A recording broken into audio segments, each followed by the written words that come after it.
Bonsoir, on va parler de la délinquance ce soir, de cette violence qui augmente jusqu'à tuer des policiers sur le périphérique, de ces cambriolages qui se multiplient et de cette crise qui semble pousser au crime. On va le faire ici, au ministère de l'Intérieur, avec Manuel Valls, le ministre qui nous attend dans un instant, et on va le faire alors que le malaise, semble-t-il, grandit au sein de la police, entre les policiers eux-mêmes. Et ce sera donc le thème de ce 215e numéro un peu spécial de Complément d'enquête.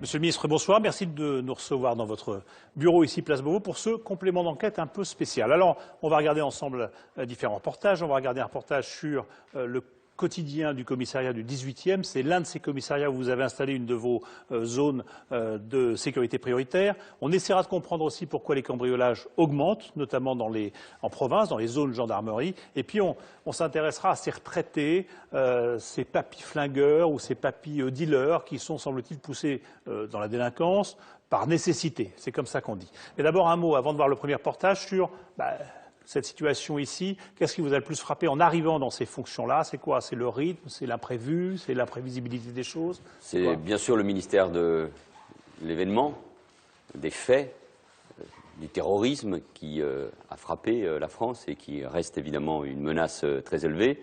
Mais ce qui me frappe d'abord, c'est que c'est un ministère où on sent encore, c'est important de le dire, la présence de l'État tel qu'on l'imagine, de l'État qui doit protéger notamment les citoyens, mais c'est aussi l'État des préfectures et des sous-préfectures, incarné donc dans le territoire. Oui, c'est le ministère régalien, c'est le ministère au fond que je définis comme celui de l'ordre républicain, qui pour moi est totalement lié au progrès social, parce qu'il n'y a pas de lutte contre les injustices, il n'y a pas de progrès social sans cet ordre républicain. Et avec une pression quotidienne. Alors on va regarder un premier reportage, il est signé Yvan Martinet, David Dameda et Michael Bozo. On a appelé ça des flics dans la zone, tout simplement parce que la zone, c'est la fameuse ZSP, la zone de sécurité prioritaire. On regarde.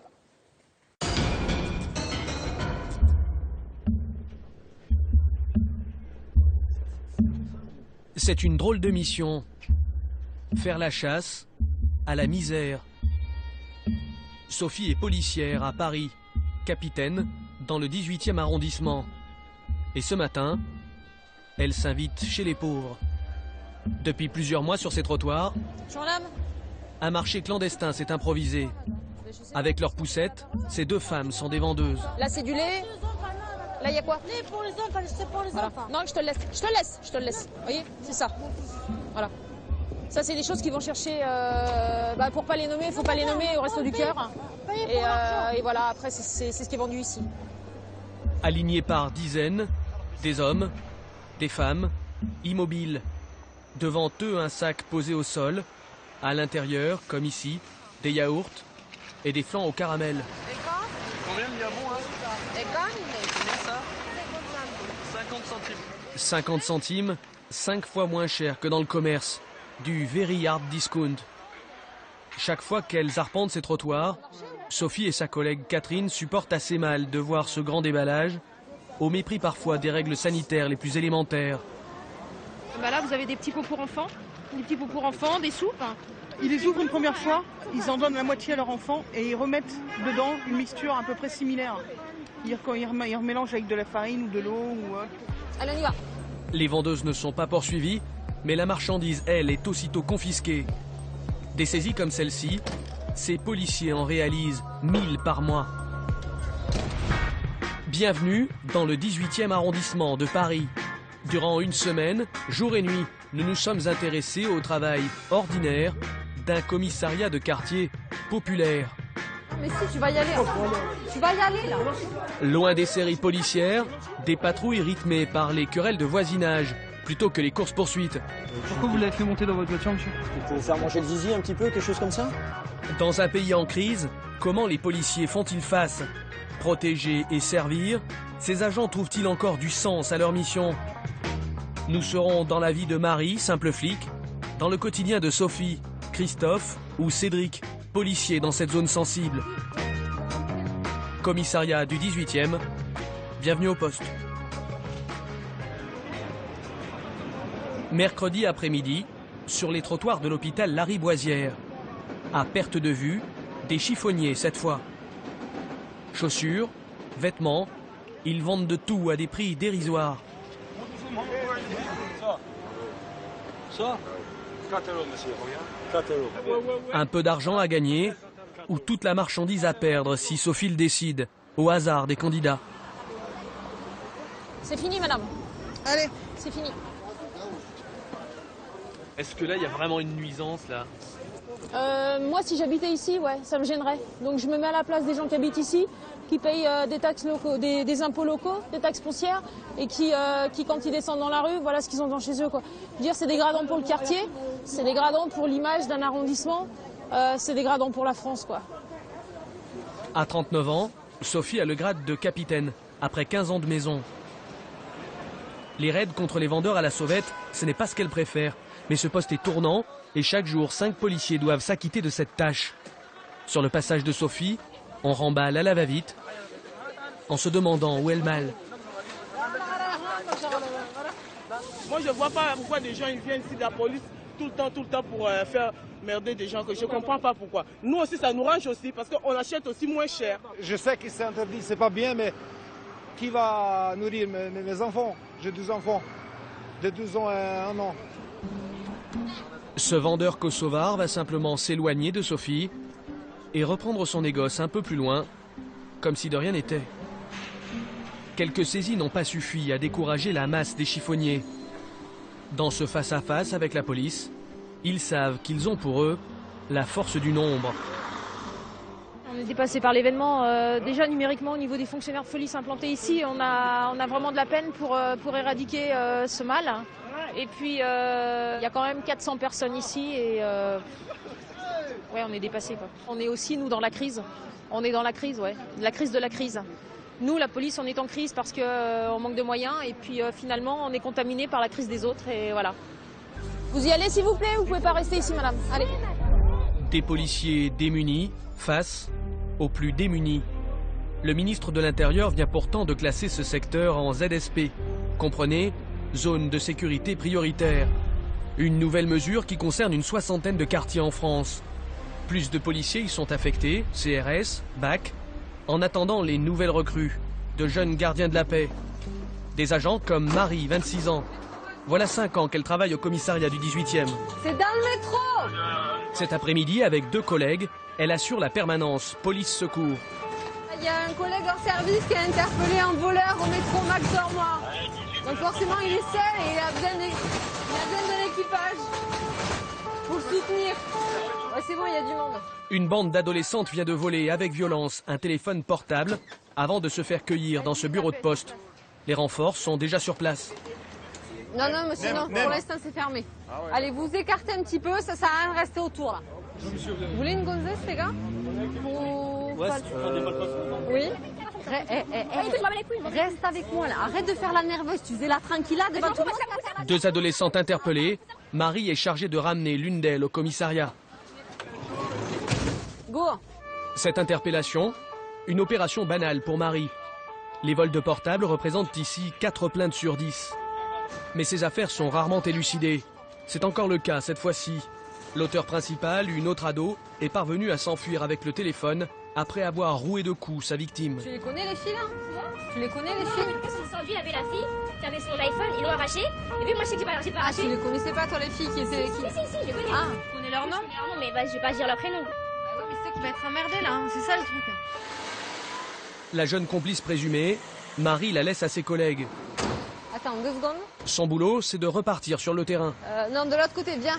Salaire, 1 900 € par mois, pour un quotidien où il est souvent question de vol, de coups, d'agression. Cette réalité, elle n'y était pas vraiment préparée. Je viens du sud-ouest, donc moi je suis pas du tout habituée à la grande ville comme ça, aux missions qu'on peut rencontrer ici, et à la population. Et... C'est comme vous l'imaginiez? Non, vraiment pas. C'est-à-dire? Ben, parce que la violence, et puis non, je pensais pas du tout, je m'attendais pas du tout à ça, mais vraiment pas. Avec le temps, Marie a dû apprendre à compter avec cette violence. mais aussi avec l'hostilité, celle qu'inspire son uniforme. J'ai l'impression que les gens nous voient vraiment, enfin pas comme des êtres humains, vraiment. J'ai l'impression qu'on nous croit, je sais pas, complètement différents, complètement obtus, foncièrement mauvais, foncièrement méchants, et qui sont même étonnés quand on arrive à avoir une discussion avec un policier alors qu'on est comme tout le monde. Donc, Les policiers, des gens comme les autres dans ce commissariat du 18e. Une ruche ouverte H24, un bureau des plaintes toujours plein, 73 caméras pour quadriller le quartier et 600 policiers dont, à notre grande surprise, la majorité souhaite rester anonyme. Donc qui ne souhaitent pas être filmés? Peur pour leurs proches, peur pour eux-mêmes. Drôle de métier où le gilet pare-balles est désormais obligatoire, comme une seconde peau. C'est un geste anodin de mettre le gilet désormais? C'est un geste habituel, oui, ça devient anodin, c'est un réflexe. Ça c'est tous les jours? Tous les jours, toutes les nuits, oui. Bon, à part si on reste dans le bureau chef de brigade, c'est pas la peine. Mais qu'est-ce que ça dit de votre métier, ça? Bah, ça dit qu'on doit être protégé, ça dit qu'on sait jamais à quoi on va avoir affaire. Et à la ceinture? C'est un pistolet semi-automatique. C'est quand même pas rien d'avoir ça comme outil de travail? Non, c'est pas rien, mais on est, comme je vous dis, on est formé à ça. Vous avez déjà eu à tirer lors d'une intervention? Non. Vous redoutez d'avoir à le faire? Je redoute pas, j'espère n'avoir jamais à le faire. Hein. Armé, quelles que soient les missions, même les plus banales. Retour en patrouille avec Christophe, 43 ans, brigadier chef. 18 ans qu'il arpente le 18e, d'appel radio en appel pipeau. Exemple, avec cette intervention pour un colis suspect. Ouais, bah, j'imagine. On va voir. Les gens voient bien que c'est des poubelles et ils disent que c'est des colis suspects. Alors oui, on est en Vigipirate, je veux bien, mais je veux dire, on est quand même pas... À Paris, on n'est quand même pas à Kaboul. Hein. Je veux dire, il va pas y avoir un colis piégé dans une canette de coca, quoi. Faut pas non plus psychoter, quoi. Voilà, donc nous quittons les lieux. Une affaire résolue? Ouais, une affaire résolue. Ouais. Là, c'est rondement résolu. 28 rue Marcadet pour problème de squatter dans un appartement. Après avoir perdu 15 minutes pour des sacs poubelles, ils vont en perdre 15 de plus pour un conflit entre squatteurs et propriétaires. C'est toi qui as le renseignement? Les policiers ont bien localisé l'immeuble. Il ne reste plus qu'à y pénétrer. T'as une 18 de la PS18? Oui, c'est le code 19, c'est 19. Oui, non, pas le bon code pour entrer au 28 rue Marcadet. C'est le 2345 alpha, vous confirmez ce que vous avez fait? Ouais, affirmatif, 2345 alpha, c'est pas le bon, c'est bien le 28, hein, le numéro. Ça arrive pas dans les films. Si, dans les bons films. Cet immeuble, ils n'y rentreront jamais. Le propriétaire s'est ravisé. Opération annulée. Ce genre d'intervention, vous diriez que ça constitue quoi sur 10 interventions? Le métier de policier, c'est pas que d'arrêter les cambrioleurs, que de faire de chasser des voitures volées hautes. C'est aider les personnes âgées, aider les SDF. Il y a beaucoup de social dans notre métier. Et c'est pour ça que ça fait 18 ans que je suis en brigade, parce que moi, j'avais pas l'esprit bac. J'ai l'esprit service de voie publique, oui. Retour avec Marie. Sa patrouille à elle vient d'être appelée pour un différend dans un magasin cette fois. Un homme virulent apparemment qui s'est énervé dans une boutique de téléphonie et donc il devient de plus en plus violent. Elle redoute que la situation ne dégénère. Elle ne va pas être déçue. Bonjour, qu'est-ce qui se passe? Lequel? Quel monsieur? Le client mécontent attend sur le trottoir d'en face. Il explique avoir été molesté par un vendeur, mais ne semble pas dans un état normal. Bonjour monsieur. Pas de souci. Je vous explique. Ma femme, elle a 25 ans, elle est belle comme vous, encore plus grande, une belle blonde, même fraîche comme l'aube. Bon, allez, okay. Si vous voulez déposer plainte, il n'y a pas de souci. Ah oui, bah oui, je vais ramener la personne aussi. Ah mais... oui, oui. Attendez, laissez-moi terminer. Ah oui. Mais c'est que je vous indique aussi que eux déposent plainte également pour les propos racistes que vous avez tenus à leur égard. Ok, mais ça sert à rien votre zèle avec moi. Pour intervenir avec des gens comme ça, ils vous écoutent pas, ils sont dans leur truc et ils tiennent pas forcément des propos très cohérents. Donc, et on a en face, on a des victimes aussi. Donc on va ramener tout le monde au commissariat pour décanter tout ça. On va présenter ça devant l'officier et c'est lui qui donnera la marche à suivre. Il va où là? Aller s'expliquer au poste, le vendeur ne l'entend pas de cette oreille. Lui veut tout simplement rentrer chez lui. Écoute-moi. Écoute-moi. Depuis tout à l'heure, je suis tranquille avec moi. J'essaie de... Écoute. On n'est pas en tort. Tu vas venir avec moi pour expliquer ce qui s'est passé. Mais rien... Dis oui, je vais te forcer. Je suis obligée de t'amener avec moi. Autant que je suis obligée de l'amener. Arrête de t'énerver sur moi comme ça. Son autorité de policière n'y fait rien. Marie a beau faire 40 cm de moins que le vendeur, elle va devoir s'interposer physiquement. Si tu veux que ça se passe bien, arrête. Tu sortiras pas d'ici. Si tu veux jouer au con avec moi, on va jouer au con. Non, il n'y a pas moyen. Depuis tout à l'heure, je suis rigolo avec vous. Là, ça veut dire quoi, ça? Marie appelle des renforts pour ramener tout le monde au poste. Tous y déposeront plainte. La policière a su maîtriser la situation, mais l'affaire aura mobilisé 5 policiers durant plus de 45 minutes. 22 h, prise de service au commissariat. La soirée démarre par un café, de quoi tenir jusqu'au lendemain à 6 h. Comme chaque soir, une patrouille à part va rôder dans le quartier. C'est ici qu'elle prépare sa tournée, au bureau dit des doléances. Allez, on va regarder ça. Ce soir, vous avez quoi comme action prévue? Je vais faire 3-4 doléances où il y a des jeunes qui font du trafic de stupéfiants. Ils sont souvent dans un hall où ils mettent des déchets partout, ils urinent au sol et tout. Enfin, c'est vraiment... Dans ce classeur, les lettres anonymes ou non adressées par des riverains, souvent pour des halls d'immeubles occupés. Je rentre chez toi si je veux, et la meuf, elle, je vais m'en occuper, et toi, je sais où te trouver. C'est ce type de coups voilà. qui vont motiver Tout à fait. ce soir. Tout à fait, voilà. Ce soir, en gros, vous répondez aux demandes des gens. Première étape de leur patrouille, l'immeuble des auteurs de ce courrier.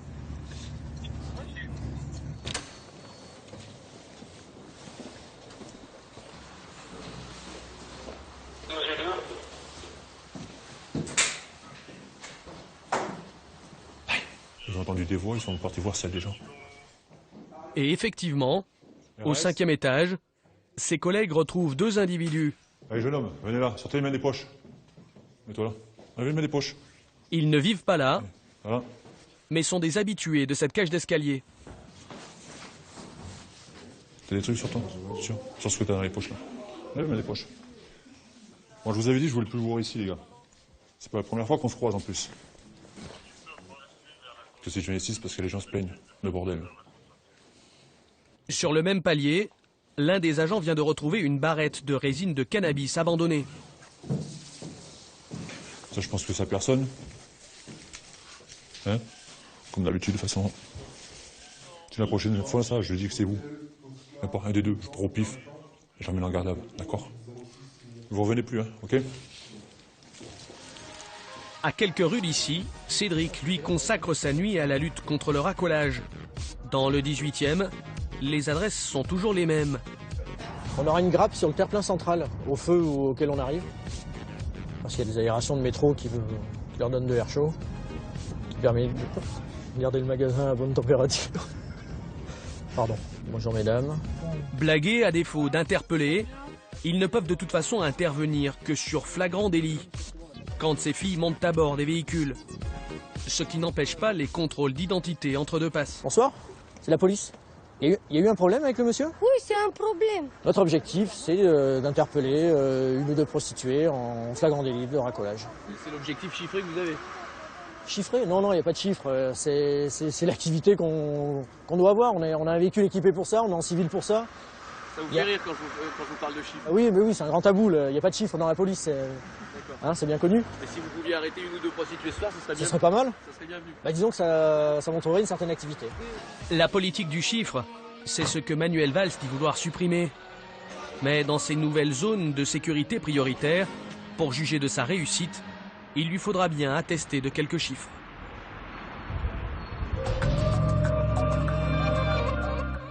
Voilà pour ce reportage d'Yvan Martinet et de David Dameda. Et on est donc bien sûr toujours ici avec vous, Manuel Valls. Les chiffres, la politique du chiffre, c'est terminé, c'est oublié, c'est fini, c'était Sarkozy? On en parle plus? Oui, bien sûr. Mais il faut des résultats. Mais la politique du chiffre, c'est-à-dire faire en sorte que les policiers, mais aussi les préfets, soient, parce qu'on a décidé, obligés de ramener des prostituées, d'arrêter des fumeurs de cannabis. Le bâtonnage, comme on appelait ça. Voilà, des sans-papiers pour faire monter les statistiques de la délinquance. Non, ça c'est fini, parce que cela a fait exercé une pression sur les policiers qui a d'une certaine manière perverti et leur métier et leur mission. On va revenir sur les chiffres et notamment sur les cambriolages après. Le deuxième reportage, un mot, plus qu'un mot d'ailleurs, sur ce malaise qu'on sent poindre, et on l'a bien vu il y a 2 jours quand il y a eu des manifestations de policiers un peu partout. Là, on est dans une ZSP et on a une policière qui dit nous, la police, on est en crise, on est dépassé, on manque de moyens, on est contaminé par la crise des autres. Qu'est-ce que vous lui dites? C'est une phrase très juste, parce qu'au fond, les policiers sont ceux qui sont au cœur de la crise. Et aussi sont face au visage le plus sombre de la société, de l'humanité, et des hommes et des femmes. Ils arrêtent des délinquants, ils font face à cette violence qui ne résulte pas seulement de la crise économique et sociale. Ça serait trop facile, il ne faut pas chercher les excuses, mais en même temps, on l'a vu dans ce reportage, c'est aussi une réalité. Et moi, je rends hommage à ces femmes, à ces hommes, souvent très jeunes, expérimentés, qui font un boulot tout à fait extraordinaire. Leur morale, comment vous l'évaluez? Parce qu'on a vu il y a 2 jours ces obsèques, ces 2 policiers tués sur le périphérique, on a vu l'émotion, on a vu des manifestations un peu partout, et on sent bien qu'il y a effectivement un malaise. À quoi vous l'attribuez? Eux, ils parlent des moyens, de l'image, de la hiérarchie qui les écoute pas forcément, du respect. C'est quand même étonnant. Il y a un peu de tout cela. Il y a le fait qu'on a supprimé beaucoup de postes au cours de ces dernières années. Ça n'explique pas tout, mais plus de 10 000 postes de policiers et de gendarmes ont été supprimés. 3 000 étaient prévus encore en 2013. J'ai décidé d'arrêter cette hémorragie. En plus, nous allons créer 500 postes supplémentaires de policiers et de gendarmes par an. De vrais policiers, ce n'est pas des adjoints de sécurité? Il peut y avoir des adjoints de sécurité, mais qui ensuite passent les concours et qui rentrent dans la police. Mais en tout cas, dans les zones de sécurité prioritaires, il y a et il y aura de vrais policiers et de vrais gendarmes, les plus expérimentés, pour s'attaquer à cette délinquance qui gangrène nos quartiers. Mais il y a sans doute un problème aussi de relation avec la population. Et les policiers... On voit dans le sujet, la plupart des policiers, maintenant, quand on tourne dans les commissariats, demandent d'être floutés. Parce qu'ils ont peur de l'image qu'ils peuvent avoir, du fait que leurs voisins puissent savoir qu'ils sont policiers, etc. Il y a une façon de vivre ce métier-là qui n'est plus le même qu'avant. Et au fond, à travers ce reportage, c'est l'occasion pour moi de dire à ceux qui nous regardent, à ceux qui nous écoutent, qu'ils doivent respecter les policiers, qu'ils doivent savoir que les policiers comme les gendarmes font un travail extrêmement difficile, utile. On a eu trop tendance à railler le travail des policiers, à considérer que, au fond, c'était eux qui étaient responsables de la dégradation de la relation avec la population. Moi, je souhaite une police respectée par les citoyens et respectueuse aussi des citoyens. Et c'est pour cela que nous sommes en train de conclure un code de déontologie commun à la police et aux gendarmes. Mais c'est aussi pour cela que j'ai refusé le récépissé, pour les contrôles d'identité, parce que je ne souhaitais pas qu'on puisse remettre en cause les contrôles d'identité et qu'on donne le sentiment de stigmatiser, c'est un mot qu'ils utilisent souvent, et de mettre la les police sous policiers et les surveillance. gendarmes. Non, évidemment, la police doit respecter les règles de la République, la loi. C'est l'une des raisons pour lesquelles j'ai dissous la BAC Nord de Marseille, parce qu'il y avait à l'évidence des policiers qui ne respectaient pas. J'allais vous en parler, parce que l'image, c'est ça, c'est des policiers qui se font tuer sur le périphérique, de la BAC, c'est des policiers de la BAC aussi qui basculent peut-être côté ripou, mais que vous réintégrez dans la police. Mais c'est normal, parce qu'on respecte une décision de justice. La justice n'a pas décidé qu'ils n'avaient pas le droit de travailler. Ces policiers qui font l'objet... C'est pas un message un peu bizarre à envoyer que de dire vous pouvez exercer votre métier alors qu'on se demande si vous n'êtes pas il faut respecter et la présomption d'innocence et les décisions de justice. Ces policiers qui ont à l'évidence fauté continuent de travailler, mais pas dans une brigade anticriminalité et pas dans les Bouches-du-Rhône. Et ensuite, la justice décidera évidemment de leur sort. Mais ce n'est pas l'attitude de quelques policiers qui doit jeter l'opprobre sur l'ensemble de la police et de la police française, qui fait un travail tout à fait extraordinaire pour rétablir l'ordre républicain et pour faire en sorte que notre pacte social, qui est déjà martyrisé par la crise économique, tienne le choc. Je dis ça parce que cette image-là et cette affaire de la BAC de Marseille a suis marqué bien les esprits. D'où cette décision unique, c'est la première fois. Cette décision unique que j'ai prise, c'est la première fois que l'on dissout ainsi une unité dans sa globalité. Parce qu'il y a eu incontestablement des faits graves. Alors, toujours sur ce moral, un sondage, c'est pas un sondage, c'est une étude faite par le CNRS pour le syndicat Alliance, mais qui est assez intéressante quand même, puisque selon cette étude, il y a 76% des policiers qui sont fiers d'appartenir à la police, quand même. Mais il y en a 90% qui pensent que la police ne se soucie pas de leur bien-être. La hiérarchie. Il y en a 85% qui estiment que la justice discréditent leur travail en relâchant systématiquement les délinquants. Il y en a 10,6% qui se disent au bout du rouleau. Deux questions. La violence d'abord. Est-ce qu'il n'y a pas une espèce de violence qui monte dans la société qui est assez difficile à contenir et qui maintenant est très inquiétante? Et puis cette espèce de rapport avec la justice, la violence. D'abord, cette étude a été faite en 2011 et début 2012. Ça veut bien dire que le mal vient de loin, il est profond. Ensuite, moi, il y a des chiffres qui me frappent. Le nombre, par exemple, de policiers ou de gendarmes qui se suicident. Ça veut bien dire que c'est l'expression d'un malaise. Et puis, vous avez raison. Dans la société, il y a depuis des années une contestation de l'autorité. Du policier, du gendarme, on s'attaque à celui qui porte l'uniforme, je pense aussi aux sapeurs-pompiers. On a un problème d'autorité. Une contestation de l'enseignant aussi. Et moi, je crois qu'il faut réhabiliter, réinventer l'autorité, parce qu'une société a besoin de règles, de lois, sinon c'est la loi de la jungle ou l'ordre des mafias, des caïds qui s'imposent dans nos quartiers. Et quand on attaque un policier, quand on l'insulte, quand on s'attaque à son intégrité physique, ça veut bien dire qu'on s'attaque à la République, à l'État. Donc il faut être intransigeant à l'égard de tous ceux qui s'en prennent à la police. Et ces jeunes qu'on voit parfois, qui sont les mêmes parfois dans les classes, qui contestent l'autorité de l'enseignant, qui contestent l'autorité de leurs parents, qui s'attaquent à des policiers. Ça veut dire de sévérité, beaucoup plus de sévérité, sanctions, de règles, de sanctions. Et les policiers, parce qu'ils sont face à cette société qui va mal, sont forcément les premières victimes de cette violence. On entend Mme Taubira qui dit « Ah, la sanction, ce n'est pas la seule solution, la prison non plus ». Non, on a l'impression que la culture de l'excuse a remplacé la notion de punition. Je cite là quelqu'un qui fait un livre qui est un peu contesté, qui est Laurent Oberton, qui s'appelle « La France orange mécanique ». Est-ce que c'est ça? Est-ce que besoin de la gauche renoue avec cet angélisme-là? Et c'est aussi pour cela que je suis ministre de l'Intérieur. Une réforme pénale est évidemment nécessaire. Les tribunaux sont surchargés. Il y a des dizaines de milliers de peines qui ne sont pas exécutées. L'état de nos prisons est déplorable. Ça a été démontré par les journalistes. Vous avez fait ce type d'enquête. Donc il faut répondre à la violence qui monte dans la société, à la récidive qui n'a pas été jugulée au cours de ces dernières années. Mais une réforme, pas la sanction. Mais une réforme de la justice ne peut pas se faire sans la police. Elle ne peut pas se faire contre la police. Et la prochaine réforme de la justice, elle devra se faire avec évidemment les magistrats, mais aussi les policiers et les gendarmes. Les policiers qui mettent en cause la justice, vous n'avez pas l'impression de faire un peu le grand écart avec Mme Taubira? Mais moi je m'entends bien avec Christiane Taubira. Oui, vous dites ça toujours, mais... Non, parce que c'est la réalité, parce que c'est une femme d'autorité, parce que l'image qu'on cherche à lui coller est fausse. Et il y a eu une conférence de consensus qui fait un état de la situation, mais il est hors de question, entendez-vous bien, hors de question de renoncer à la sanction, à la sévérité, à l'exemplarité de la peine. Et moi, je souhaite une justice qui prévienne mieux, qui punisse mieux. Et aujourd'hui, dans l'état où nous nous trouvons, avec cette crise, avec cette violence que vous décrivez, qui remonte depuis des années, les violences aux personnes augmentent depuis 30 ans, ça veut dire qu'il ne faut pas uniquement des lois ou des discours, mais ça veut dire qu'il faut que la loi de la République s'applique. Et avec moi, comme ministre de l'Intérieur, c'est la fermeté et la protection notamment des policiers qui font un travail admirable et qu'il faut soutenir face à cette violence. Et donc pas question de vider les prisons. Bien sûr. Alors, on va justement enchaîner avec un reportage sur les cambriolages. Et là, on s'est beaucoup étonné de voir ce que donnaient les chiffres. On les recitera tout à l'heure sur ces cambriolages qui augmentaient déjà avant. On y était allé dans Lot-et-Garonne il y a un an. On avait constaté qu'effectivement, ça n'allait pas fort, notamment dans le centre-ville où les commerçants se faisaient beaucoup cambrioler. Zoé de Bussière, Thomas Auro, Antoine Husser et Vincent Buchy sont retournés dans cette localité du Lot-et-Garonne. Et vous allez voir, ça ne s'est pas amélioré.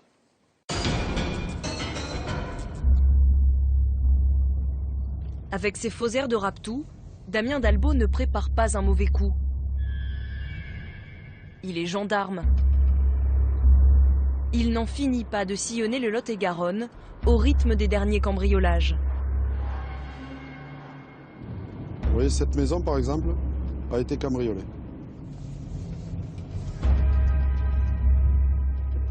Là, je vais vous montrer un peu plus haut, il y en a eu 2 ou 3 en suivant. Là. Alors, ici, là, à droite, cette maison. Vous en avez une autre ici, vous allez voir un peu plus loin. Après, vous avez celle-là, celle-ci, là, qui est ici. Nérac, Pont-du-Casse, Aubiac, 13 vols en quelques semaines dans un rayon de 20 km. Il y a quelques années, le rythme des cambriolages s'est soudainement accéléré. À mon sens, il y en avait moins. Maintenant, bon, on dirait qu'il n'y a plus de limite. Lors d'une perquisition, nous avons trouvé un brouilleur GSM. Ça sert à quoi ça? Cela permet de brouiller les alarmes qui sont reliées à une télésurveillance. Le dernier cambriolage de Pont-du-Casse a eu lieu chez Christelle. Le 25 janvier, elle s'absente une petite demi-heure pour accompagner son fils à l'école. À son retour, elle trouve la baie vitrée grande ouverte. Ils sont rentrés par là, c'est ça? Oui. Une effraction en plein jour, en 30 minutes chrono, et le chien n'y a rien changé. A priori, c'est des gens qui passent dans les quartiers. Ils viennent sonner chez vous. Si personne ne répond, voilà, ils vont faire le tour. Ils vont essayer de rentrer par une porte forcée. Une par une, toutes les pièces de la maison ont été visitées. Je suis arrivée dans la chambre et sur la chambre, il y avait tous les bijoux, tout de déballé. Donc c'était dans la boîte à ma grand-mère. Des bijoux fantaisie, sans aucune valeur marchande. Connaisseurs, les cambrioleurs ne les prennent pas. Dans le salon, il y avait tous les ordinateurs. Mon fils qui avait son téléphone portable et son petit ordinateur, il n'y avait plus rien. Du matériel informatique léger, facile à emporter. Et c'est dans la salle de bain qu'ils finissent par trouver ce qu'ils sont venus chercher. Voilà, bon, ils avaient ouvert tous les placards et tous les tiroirs. Ils ont vu vite fait qu'il y avait des produits, mais derrière la porte, il y avait un meuble avec des bijoux de valeur, une chaîne avec des bouts d'oreilles, après une autre chaîne en or avec un petit diamant et une bague. Voilà. Et ensuite, de l'or, c'est ce qui se vole le plus. En quelques minutes, les cambrioleurs ont dérobé plus de 10 000 € de matériel et de bijoux. Quelques instants plus tôt, en rentrant chez elle, Christelle a croisé deux jeunes hommes qui marchaient à vive allure le long de la route. Elle fait immédiatement le rapprochement, reprend sa voiture et les rattrape un peu plus bas. Je me suis arrêtée, je leur ai dit « Pardon messieurs, est-ce que vous habitez dans le coin ?» Ils me répondent « Oui ». Ils me demandent pourquoi je leur pose cette question-là. Je leur ai dit « C'est simple, je vais vous prendre en photo puisque je viens d'être cambriolée ». Les deux hommes prennent alors la fuite. Mais Christelle n'abandonne pas la poursuite. Elle veut absolument les identifier, quitte à prendre des risques. C'est un peu dangereux tout ça quand même. Oui, c'est ce qu'on m'a dit. C'est vrai que j'ai pas trop réfléchi. J'étais vraiment en colère. Voilà. Mais elle ne les rattrapera pas. Le Lot-et-Garonne est l'un des départements français où le nombre de cambriolages a le plus progressé. Nous étions déjà venus filmer en 2010. À l'époque, les cambrioleurs ciblaient avant tout les commerces en centre-ville. En quelques semaines, une demi-douzaine de magasins avaient été visités. D'abord le bureau de tabac, 5 000 € dérobés. Puis le salon de coiffure pour du matériel professionnel. Le coffre-fort de cette pizzeria ensuite. Et enfin, chez cette opticienne, les voleurs ne laissent pas une paire de lunettes en rayon. Vous êtes arrivé le matin, il n'y avait plus rien? Il n'y avait plus rien. Il n'y avait plus rien. Le présentoir était vide. C'est votre outil de travail, c'est 35 ans de vie. Et puis on se demande comment on va rebondir. Une vitre brisée, 120 000 € de marchandises dérobées et un goût de déjà-vu. La propriétaire avait déjà été victime d'un vol quelques années plus tôt. La méthode des cambrioleurs l'avait alors choquée. Alors lors du premier cambriolage, en fait, ils ont cassé un mur et ils sont arrivés dans les toilettes du magasin. Et ils ont fait ce trou-là. Voilà, il y avait un trou. À la demande de son assurance, la commerçante s'équipe. Son magasin devient un bunker. Alarmes, fumigènes, système de vidéosurveillance, des moyens de protection dont se sont dotés la plupart des commerçants de Marmande. Les malfaiteurs changent alors de cible et le nombre de vols ne baisse pas, au contraire. En 2011, on compte 30% de cambriolages en plus dans le département. Mais cette fois-ci, ce sont les maisons isolées qui sont visées. Pour tenter d'enrayer le phénomène, les gendarmes du Lot-et-Garonne ont créé il y a un an un groupe spécial, le GELAC. Bon. Bonjour Stéphane. Auquel appartient Damien Dalbeau, qui travaille sur le vol commis chez Christelle. Bon, je te rends compte.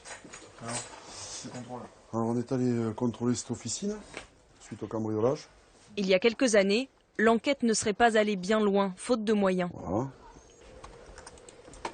Désormais, rien n'est laissé au hasard. Relevé d'empreintes et de traces ADN et photos systématiques des lieux. Là, c'est les tiroirs du meuble de l'entrée de la maison. C'est le rituel, hein, si vous voulez, dans les cambriolages, tous les tiroirs sont ouverts, les boîtes sont vidées sur le lit ou sur le canapé. C'est vraiment le rituel, quoi. C'est classique. Hein. Mais dans ce dossier, très peu d'éléments. Une marque de pas sur le sol, peut-être une trace de doigt sur une voiture, rien de bien probant. Le patron du groupe cambriolage repart à la pêche aux renseignements. À quelques centaines de mètres de chez Christelle, une habitante aurait vu quelque chose d'important. Bonjour madame, la gendarmerie. Vous avez dit que vous aviez des choses intéressantes. Intéressantes, non, on peut Vous avez vu 2 jeunes? Oui, c'est-à-dire que le jour où il m'en a parlé, ouais. j'ai vu 2 jeunes gens là descendre, l'un en blouson bleu, ouais. L'autre avec un blouson blanc, ouais. Cheveux coupés très courts. D'accord. C'est tout, c'est vraiment... J'ai pensé à ça tout de suite quand... Au niveau des âges, est-ce que vous seriez en mesure de donner à peu près un créneau à vrai dire, je les ai vus de profil. De profil, ouais. Oui. Oui, entre 20 et 30 ans 30, peut-être. Ouais, voilà. Plus jeune, plus vieux? Ça, je peux pas être catégorique. Non, vraiment. Vous les avez déjà vus dans le coin? Et non, justement, c'est ce qui vous a... Et oui, ça m'a alerté. Je me suis dit, tiens, c'est la première fois que je vois ces jeunes gens. Dans quelques jours, cette voisine devra se rendre à la gendarmerie pour identifier des photos d'éventuels suspects. Ce jour-là, pour un simple cambriolage, ils ont interrogé plus d'une dizaine de voisins. Depuis la création du groupe, les gendarmes ont interpellé 55 personnes, toutes présentées à la justice. Et leur plus grand succès, ils les ont obtenus grâce à leurs collègues de la police scientifique. Bonjour Stéphane. Bon, donc ces objets qu'on a découverts dans le canal. Ce matin, l'adjudant Audino doit relever des empreintes sur ces objets, retrouvés au fond du canal du Midi, dans le coffre d'une voiture volée. Là, voilà, on distingue des traces partielles. Dans le passé, il intervenait principalement sur des scènes de crime ou des braquages avec violence. À la révélation, on verra si ça ressort plus, mais... Aujourd'hui, on le sollicite également sur les petits cambriolages des particuliers. Il y en a une ici, il y a un petit morceau là. Toute personne qui commet un cambriolage laisse toujours une trace de son passage. Donc voilà, tous ces objets ont été manipulés. Il y a moyen de réaliser des prélèvements pour rechercher l'ADN. Ça, c'est faisable. Ils sont surpris, les victimes de cambriolage, quand vous leur dites on a retrouvé des empreintes, on a retrouvé qui c'est? Oui, ils sont surpris. Surpris de nous voir déballer notre arsenal. Pour eux, ça requiert normalement une autre compétence et un autre cambriolage. Mais ils sont surpris, mais oui, agréablement surpris. Des moyens d'investigation dignes de la crime pour faire tomber des voleurs de plus en plus professionnels. Car derrière ces nombreux cambriolages, les gendarmes ont découvert des bandes organisées qui sévissent à une échelle quasi industrielle. Il y a un an, un réseau tentaculaire est tombé. Ce matin-là, le GIGN arrête 32 personnes soupçonnées d'avoir commis des centaines de vols dans le sud-ouest de la France. Dans cet appartement près de Pamiers, l'un des chefs du réseau, un certain Zourab. Sur son épaule, un signe distinctif, une croix orthodoxe. Les membres de cette structure hiérarchisée portent un nom, les Vorivzakonie, ou voleurs dans la loi. Une mafia venue du Caucase qui s'enracine en France depuis quelques années. À Toulouse, c'est le major Spadi qui a dirigé les investigations. 1 an de travail, 13 enquêteurs à temps plein, pour venir à bout d'une structure au mécanisme parfaitement huilé. Donc on a plusieurs équipes de casseurs qui travaillent pour un même chef. Et en fin de semaine, ce petit chef avait un contact avec un chef receleur qui lui, pareil, avait sa structure à lui avec un informaticien qui récupérait par exemple les ordinateurs pour les reformater avec un Windows russe par exemple, qui avait son propre mécanicien et qui avait son exportateur. Du Caucase au contrefort de l'Ariège, une route qu'empruntaient chaque semaine de nouvelles recrues. L'implantation des Géorgiens se situe sur l'Ariège, dans ce secteur-là. Le chef du réseau était ici, l'exportateur était ici. Vous pouvez faire combien de cambriolages en une journée? À la journée, plusieurs dizaines, on va dire. Tous les jours. Et malheureusement, il se trouve bien chez nous, quoi. On va dire malheureusement. C'est pas prêt de s'arrêter en fait. J'ai pas l'impression, non. Je suis pas au chômage encore, hein. Malheureusement. En démantelant le réseau, les gendarmes ont également mis la main sur une partie du butin, précieusement gardée dans les sous-sols de la gendarmerie. Vous sécurisez autant parce que ça représente beaucoup d'argent? Oui. Il y en a pour combien là-dedans? Je dirais on a plus d'1 million d'euros. 1 million d'euros qui correspond en fait aux objets volés lors des 10 jours précédant les interpellations. Là encore, des ordinateurs, quelques vêtements de marque, mais surtout des bijoux. En fait, chaque dossier comprend des bijoux. Donc on a ici que de l'or. Donc des montres, des colliers, des bagues, etc. Des chaînes. Par semaine, vous estimez que vous arrivez à revendre combien de kilos d'or? De 1 à 3 kilos, je pense. Environ de 1 à 3 kilos d'or. C'est revendu entre 22 et 25 000 euros le kilo. La hausse récente des cambriolages en France serait liée en grande partie à l'arrivée de ces mafias du Caucase. Le major Spady est fier d'avoir arrêté 32 voleurs, mais il sait bien qu'un autre réseau a peut-être déjà pris le relais. En attendant le prochain coup de filet, les gendarmes font du bitume, comme ils disent. Ils se montrent. Sur les routes du Sud-Ouest, chaque semaine, une nouvelle opération. Monsieur, bonjour, Jean-Marie National. Vous présentez la plaque de véhicule, s'il vous plaît, vous coupez votre moteur. Ils contrôlent le moindre véhicule suspect à la recherche d'un éventuel butin. Dans le bâtiment? Oui, tout à fait, construction métallique. Ce jour-là, rien à signaler dans le Lot-et-Garonne. Allez-y, vous pouvez y aller, bonne journée. Aucun voleur sur le barrage, ni aucun cambriolage dans le département.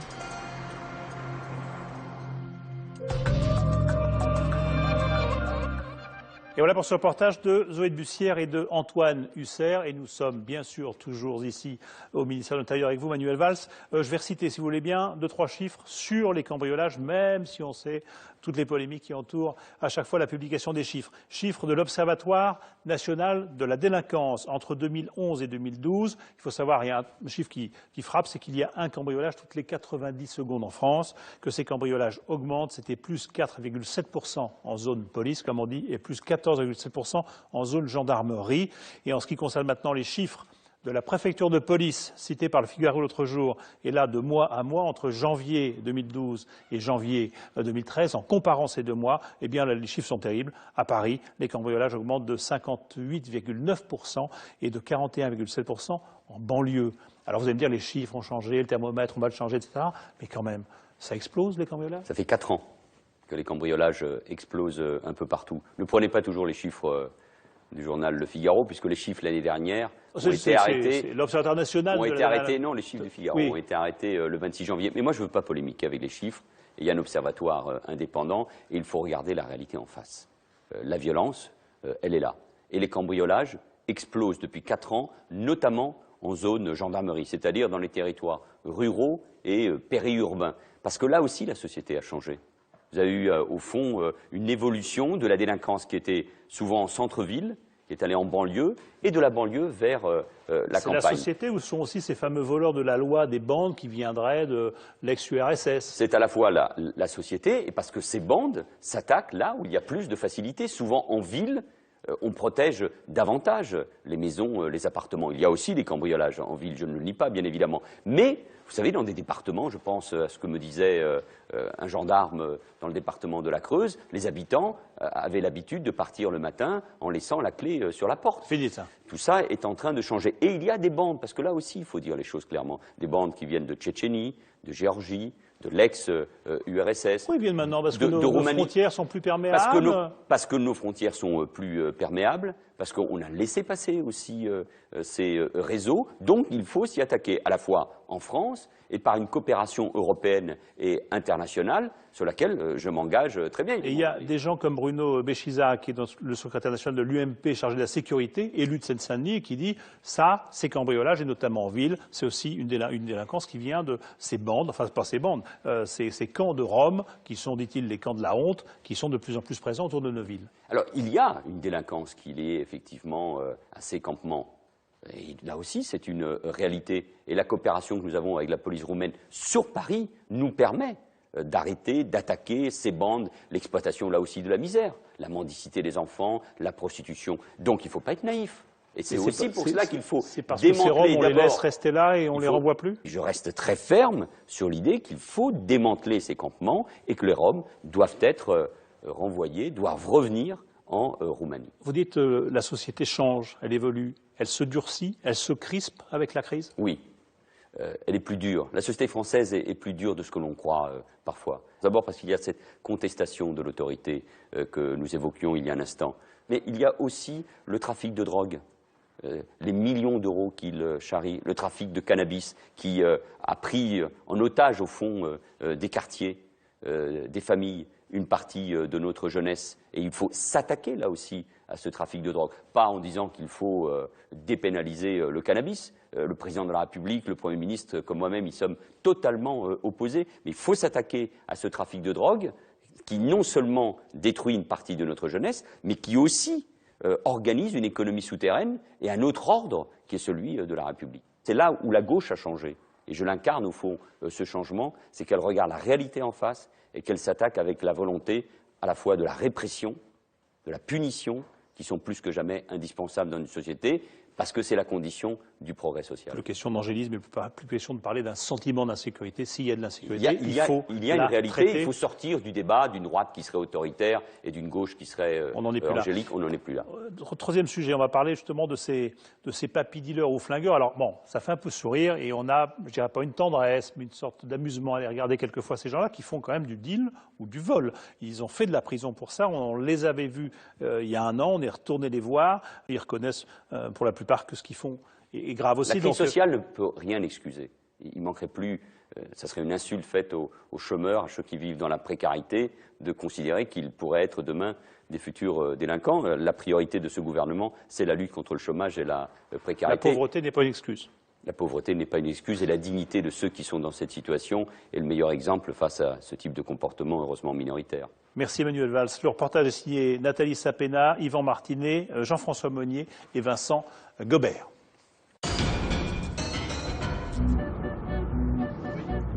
Il y a des délinquants plus surprenants que d'autres, de ceux qu'on ne soupçonne pas, qu'on imagine à la pêche avec leurs petits-enfants plutôt qu'à vendre de la drogue. C'est le cas de Michel Baume, tranquille retraité dans sa cité de Compiègne.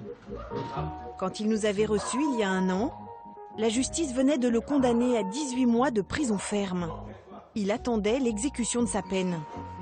Son délit, avoir revendu des plaquettes de résine de cannabis dans sa cuisine. Oui, le plus qu'il y avait, c'était à peu près 100 grammes. C'était coupé ici, là, tout le pareil, là. C'était 10 ou 20 ou 15 ou 30 euros, c'était coupé à peu près. Vous voyez, c'est vraiment combien qu'on payait faire un 25, pour les payer le fournisseur, pour les gagner un peu d'argent dessus, on essayait. Payer le fournisseur et se faire une marge, pour Michel Baume, un petit business comme un autre. C'est grand, c'est grand, ça fait grand, c'est grand. Moins épais, donc moins épais que ça. Ça faisait quoi, ça? 100 grammes, à peu près. 100 grammes? Vous n'avez jamais vu 100 grammes de shit, ça pouvait faire? Non, mais vous, oui. Moi, oui, je sais pas. Vous imaginiez quoi en vous lançant là-dedans? D'essayer de me dépanner un peu, de gagner un peu d'argent pour me dépanner. Vous vous rendez compte que vous êtes devenu trafiquant de drogue? Ah bah oui, c'est ça. Michel Baume paraissait alors serein, presque insensible à la prison qui l'attendait. Sa femme, elle, s'angoissait, spectatrice impuissante des errements de son mari. Moi, je respectais parce que, je vous dis, il y avait tout le monde qui venait, il venait tout le temps, sans arrêt, sonner à la porte et tout. Et moi, je lui disais qu'il fallait stopper tout ça, quoi. Ça avançait à rien. Jocelyne allait jusqu'à disculper son mari.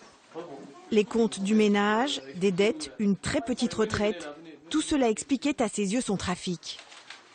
Voilà, ça c'est ce que mon mari touche au mois. Là, c'est tous les créanciers qu'on a. Tout ça. Donc on paye au mois, chacun un petit peu. Il y en a qu'on paye 68 €, il y en a qu'on paye 40 €, il y en a qu'on paye... En tout, ça me fait 235 € par mois à tous les créanciers. Pour vivre, il me reste, je sais pas, en gros, 250, 300 €, pas plus. La justice a fini par l'entendre. Sa peine, Michel Baume l'effectue en ce moment chez lui, avec un bracelet électronique. Des affaires comme celle-là, il y en a de plus en plus. L'an dernier, les juges ont condamné 17 000 prévenus de plus de 60 ans. En prison, ils sont 4 fois plus nombreux qu'il y a 20 ans. La France vieillit, ses délinquants aussi. Mamie pétard, papy dealer, octogénaire chapardeuse. Est-ce l'âge ou la crise qui les fait basculer dans la criminalité? 3 retraités délinquants ont accepté de nous expliquer comment ils avaient franchi la ligne jaune. Françoise et Patrick, un couple qui a vendu de la drogue pour payer ses dettes. Il a suffi qu'il y en ait un qui vienne en acheter. Puis je dis, oh, moins de temps qu'il ne faut pour dire. Je dis, ça s'est répandu comme une traînée de poudre. Et puis Claude, auteur de 2 braquages sur des petits commerces. À ce moment-là, j'ai sorti mon arme, puis j'ai dit, ouvrez-moi la caisse. Oui, oui, pas de problème, je vous ouvre la caisse tout de suite. L'année dernière, ils étaient tous les 3 derrière les barreaux. Nous les avons retrouvés à leur sortie de prison. Voici Claude, à l'air libre depuis 1 an, mais toujours sous contrôle judiciaire en attendant son procès. Voilà la frontière. Là-bas c'est le Gard, ici c'est le Vaucluse. Ici c'est la liberté, là-bas c'est la prison. S'il franchit le Rhône, il risque le retour en détention. Car la justice lui interdit de se rendre dans le Gard, là où il habite avec sa femme. Claude, 76 ans, un charcutier à la retraite, a la démarche légèrement ralentie à cause d'une prothèse de hanche. C'est un vieux monsieur aux journées vides, apparemment inoffensif. Il n'avait jamais eu affaire à la justice et n'a réalisé qu'après coup la gravité de ses actes. 2 braquages avec un pistolet d'alarme. C'est une grosse bêtise. Une grosse bêtise qui peut vous coûter 20 ans de prison. Et je ne m'étais pas imaginé un seul instant que je pouvais risquer autant. Claude a déjà passé 8 mois et demi en détention provisoire. Il l'a vécu comme une déchéance morale. Qu'est-ce que j'ai pensé de moi? Que je valais plus rien. Ouais. J'étais plus que j'étais l'homme respectable. J'arrêtais pas de dire, mais qu'est-ce que j'ai fait? Qu'est-ce que j'ai fait? Pourquoi j'ai fait ça? La même semaine, il braque 2 fois. D'abord une station-service pour 300 €, puis cette supérette. Il est 13 h ce 3 mai 2011, quand il se gare sur la place du village. Il s'est grimé, il a changé les plaques de sa voiture, mais rien ne va se passer comme prévu. À l'intérieur, l'épicier est en train de garnir ses rayons. Il ne prête guère attention à ce curieux client qui fonce sur lui. Il avait une bombe lacrymogène, il m'a pulvérisé le visage. Donc à ce moment-là, j'ai été surpris quand même. J'ai pris un caddie, j'y ai balancé dessus. Lui, il a sorti son arme. Et là, il m'a braqué et il a pris la caisse en même temps. Il était positionné dans ce sens-là, l'arme comme ça, et il prenait les sous là. Voilà. Et ensuite, il est sorti. La porte était ouverte. Il est sorti tranquillement et il a été jusqu'à sa voiture. Vous lui avez couru après, là, non? Oui, j'y ai couru après. J'y ai couru, façon de parler, puisqu'il marchait tout doucement. Claude traverse la rue. Il avait toujours l'arme à la main, il a traversé là. Il grimpe dans sa voiture, toujours poursuivi par l'épicier qui lui casse son pare-brise à coups de manivelle. Claude réussit à démarrer et à rentrer chez lui, avec en tout et pour tout une centaine d'euros. 2 jours plus tard, les gendarmes frappent à la porte. Direction, la maison d'arrêt de Nîmes. C'est à cette époque-là que nous avions rencontré sa femme Viviane dans le village de Roquemaure, guidée par son avocat. Claude est alors incarcéré depuis 7 mois. Viens ici, viens. Bonsoir. Bonsoir. Il vient de fêter ses 75 ans en cellule. Il m'a écrit une lettre. Sa femme est très inquiète.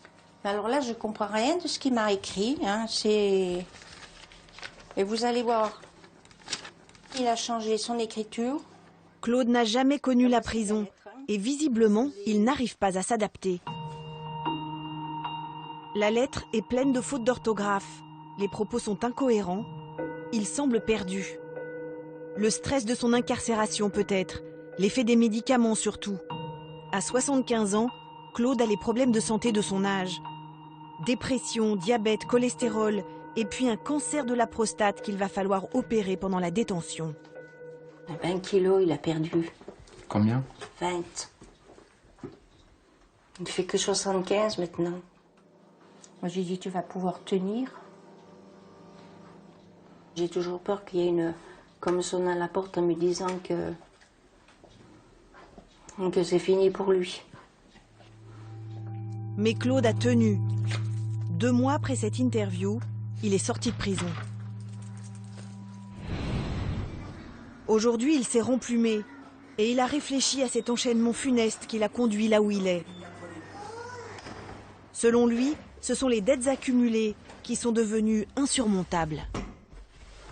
Il fallait que je trouve au minimum, dans un premier temps, 800 €. Hein? Alors moi, je ne pouvais pas les trouver. Je ne savais pas comment faire pour les trouver. C'est que l'idée-là m'est venue, c'est tout. Alors j'ai acheté un pistolet d'alarme, hein, puisque j'ai vu ça à la télé. J'ai acheté une perruque, une fausse barbe. Alors c'est bizarre parce que ma barbe était noire et les cheveux étaient roux. Alors, vous savez, j'étais pas doué. Dans quel état d'esprit vous étiez? J'étais dans un état d'esprit second parce que j'avais pris des cachets antidépresseurs. Au lieu d'en prendre un, j'en avais pris 4. Alors évidemment, c'était pour me donner du courage. Hein? Est-ce que vous trouvez que ce que vous avez fait n'est pas si grave? Ben si, je trouve que c'est grave. Ah si, j'ai regretté d'ailleurs, beaucoup.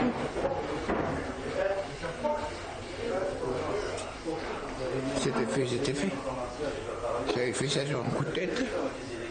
C'était fait. Je ne pouvais plus revenir en arrière. Alors je me disais, ben maintenant t'as plus qu'à être puni. J'ai accepté d'être puni.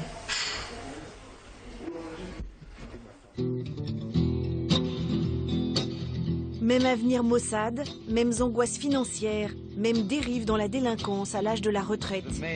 À Bohain en Vermandois, petite ville du département de l'Aisne, plombée par le chômage, nous avions rencontré l'année dernière Kevin. Il nous avait raconté l'histoire de ses parents, plutôt singulière. Son père et sa mère étaient tous les deux derrière les barreaux pour trafic de drogue. Mon cher fils, je suis bien rentré en prison avec un peu de tristesse, mais ça va quand même. Pendant qu'ils étaient en prison, Kevin nous avait ouvert leur maison, là où le couple avait établi son petit négoce. Dans le salon, il y avait encore tout l'attirail des papy dealers. Donc ici d'ailleurs on a encore une pesette qui se servait. Ça c'est quoi ça? C'est une petite pesette électronique donc qui servait pour peser la quantité d'héroïne. Il l'achetait à 12 € le gramme, qui lui ici après ça se revend à une trentaine d'euros le gramme. La culbute était trop belle, le spectre des dettes s'éloignait. Sur le compte bancaire des époux, l'argent rentrait enfin. C'est l'argent de la drogue. Ouais, l'argent de la drogue. Ensemble dans la délinquance et la prison.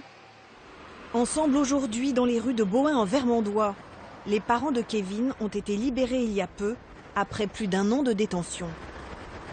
Dans le couple, Patrick, c'était le convoyeur. 1 ou 2 fois par semaine, il allait acheter la drogue en Belgique, à 200 km de là. Un papy dealer de 62 ans insoupçonnable dans son taco hors d'âge. Alors la voiture, elle est là. Avec ça et vos cheveux gris, Ouais, voilà. personne ne se doutait que... Je doutais que j'aurais été pris à la frontière, quoi. Puis j'étais arrêté sur la route, quoi, par les douaniers.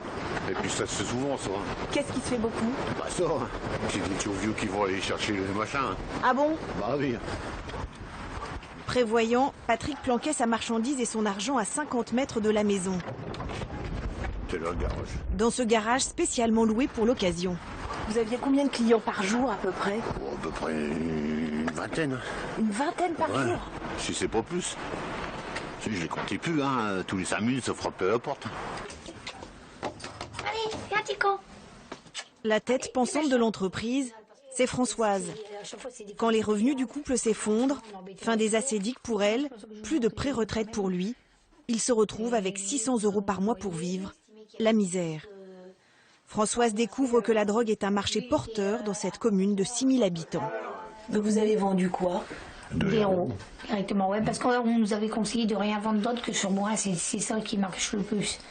J'ai dit à papa, écoute, ça sera une solution plutôt que de tomber dans un dossier de surendettement, parce que je dis, moi, je le supporterai pas. Elle veut pas de Avec la fierté que j'ai, je dis, un dossier de surendettement, je le supporterai pas. Je dis, bah, on va faire ça, et puis en 4-5 mois, et on va voir. Je dis, on va payer nos dettes, je dis, et puis on sera tranquille. Ils vendent donc cette drogue dure, une poudre brune, des doses d'1 gramme ou d'1 demi-gramme qu'ils confectionnent le soir devant la télé. Ils sont devenus des marchands de mort. Et les toxicomanes, ils étaient dans quel état physique? Ils arrivent ici, ils sont là, ils tremblent, ils frissonnent, ils ont des gouttes de sueur qui perdent partout. Il y en a des fois, ils sont sur le point de tourner de l'œil. En plus, nous, on le faisait pas cher ici. Mais devenir dealer de drogue, ça ne vous posait pas de problème?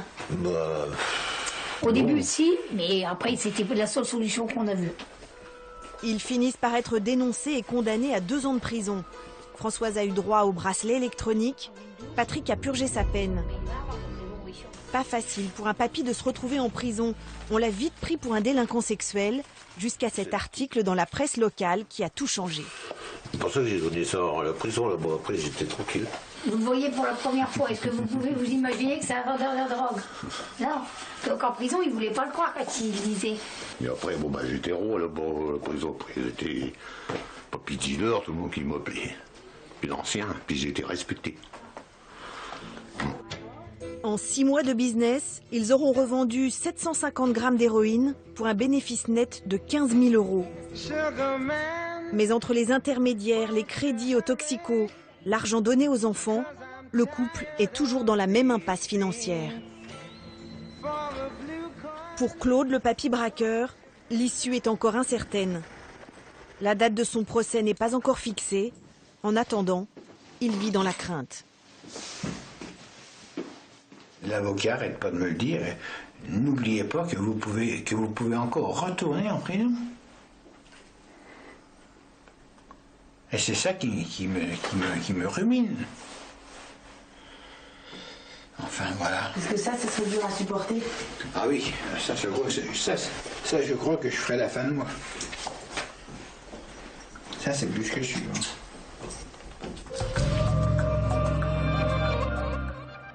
Et voilà pour ce reportage de Nathalie Sapena et de Jean-François Monnier sur ces papy dealers, papy flingueurs. Et on est ici avec vous, Patrice Laster. On est dans ce bar de l'hôtel Regina, un hôtel qu'on remercie parce qu'il nous accueille souvent. Et souvent, le hasard fait bien les choses pour parler avec des truands ou anciens truands, avec des avocats ou des policiers. Vous êtes policier, enfin vous êtes un ancien policier, puisque vous avez été, vous êtes entré dans la police en 1974, vous êtes sorti en 2007, vous avez fait 10 ans au 36 quai des Orfèvres, et puis des années dans la banlieue sud, du côté de l'Essonne et de Draveil.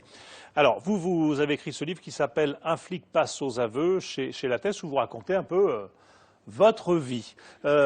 Pourquoi est-ce qu'on rentre dans ce métier, puisqu'on parle aujourd'hui du moral des policiers, pourquoi est-ce qu'on rentre dans ce métier, on épouse ce métier de policier? On y rentrait parce qu'on avait le feu sacré. D'autant plus contre les locaux insalubres. Les matériels désuets, que ce soit les véhicules, que ce soit les armes, que ce soit les munitions.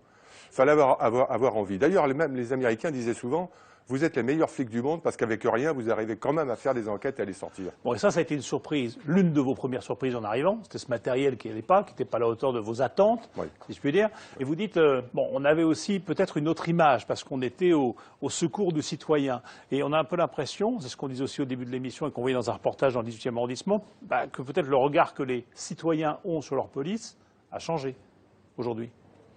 Le regard a changé, oui, parce qu'effectivement, ça n'est plus la même police. Vous savez, avec la crise qu'il y a actuellement, y compris en fonction du chômage, beaucoup de jeunes qui rentrent chez nous sont des jeunes fonctionnaires de police. Je dis dans le bouquin qu'il n'y a plus véritablement de poulets, de flics, qui sont rentrés avec le feu sacré. Là, certains ont vu un peu de lumière dans l'immeuble et sont rentrés. C'est surtout la sécurité de l'emploi qui fait que. Mais ils ont encore malheureusement plus de difficultés que nous parce que les moyens sont encore moindres et les effectifs ont été en constante régression. Est-ce qu'il n'y a pas aussi des comportements qui font que les policiers on les regarde de façon différente? On pense bien sûr à l'histoire de la BAC de Marseille, par exemple, où les flics sont devenus des ripoux, etc. Est-ce qu'il n'y a pas eu comme ça des dérives qui sont accumulées, qui font qu'on se demande un petit peu à qui on a affaire en face de soi quand on a affaire à un policier, quelquefois. Il y a forcément des dérives comme dans toute autre profession, c'est beaucoup plus grave chez nous, parce que effectivement, quand vous trouvez des policiers ripoux, alors qu'on est là pour défendre la loi, c'est quand même grave. Mais quand vous avez des policiers ripoux chez vous, il faut les éliminer. C'est très clair. Mais j'ai quand même beaucoup de doutes sur le fait que la hiérarchie n'en était pas au courant. Parce que quand vous avez un policier ripoux, je peux comprendre, mais quand vous avez 12 ou 15... une BAC, ça devient compliqué. Que le directeur de sécurité publique ne soit pas au courant... À votre avis? Je pense qu'il y a un problème. Qu'est-ce qui fait qu'il y a justement quelquefois des policiers qui dérapent, et comment est-ce que vous, comme policier, dans toutes vos activités, pendant toutes ces années, vous avez évité de déraper? Quel garde-fou vous avez eu quand vous êtes au contact des truands, des bardes, des putes, etc. Ben, vous savez, il n'y a plus qu'à aller au fond de ce qu'on a voulu faire au départ. Hein, moi, ça m'a coûté un divorce, mais je ne le regrette pas. On ne peut pas faire d'omelette sans casser les œufs. On faisait 65-70 heures par semaine. C'est vrai que c'était un métier difficile, ça l'est encore, mais ce qu'il fallait, c'était interpeller des délinquants dangereux à l'époque. Maintenant, les délinquants sont encore plus dangereux parce que c'est une violence urbaine qui se fait. C'est pour ça que je dis souvent, pour les jeunes qui rentrent maintenant, il faut avoir une tête solide, bien vissée sur les épaules, carré, avoir un coffre bien blindé, parce que vous savez, entre les politiques qui vous font de la pression, votre hiérarchie des fois, qui effectivement, elle aussi, par rapport aux statistiques, un certain nombre de choses, vous met pression.